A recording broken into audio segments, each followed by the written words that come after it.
আমি মিজান খান হয়তো একদিন চলে যাব পৃথিবী ছেড়ে। আসবে আমার গ্রামের প্রতিবেশী আমায় দেখতে, আসবে দূর দূরান্ত থেকে আত্মীয় স্বজন। সবাই এসে একের পর এক দেখে আমার মুখখানি দেখে চলে যাবে সবাই। কিছু লোক থেকে যাবে, কিছু লোক চলে যাবে।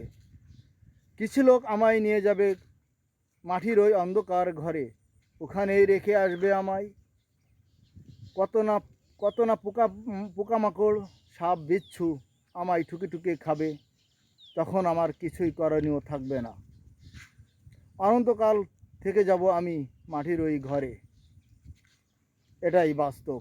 আল্লাহ হাফেজ। আমি মিজান খান একদিন চলে যাব এই পৃথিবী থেকে।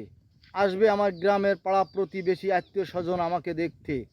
একটিবারের জন্য হলেও আমার এই মুখখানি দেখার জন্য তারা দূর দূরান্ত থেকে ছুটে আসবে। আসবে কত আত্মীয় স্বজন। কিছু লোক থেকে যাবে, কিছু লোক চলে যাবে।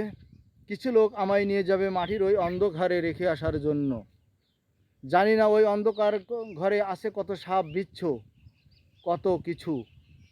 সবাই আমায় তখন ঠুকে ঠুকে খাবে, কিন্তু তখন আমার কিছুই করণীয় থাকবে না, কারণ সেই শক্তিটুকু মহান রব্বুল আলামিন আমার থেকে কেড়ে নেবেন। এটাই বাস্তব, এটাই আমাদেরকে মেনে নিতে হবে। ওখানেই থাকতে হবে আমাকে অনন্তকাল। কিভাবে থাকবো সেই ভয়ে, সেই চিন্তা করলে গায়ের লোম শিবড়িয়ে ওঠে।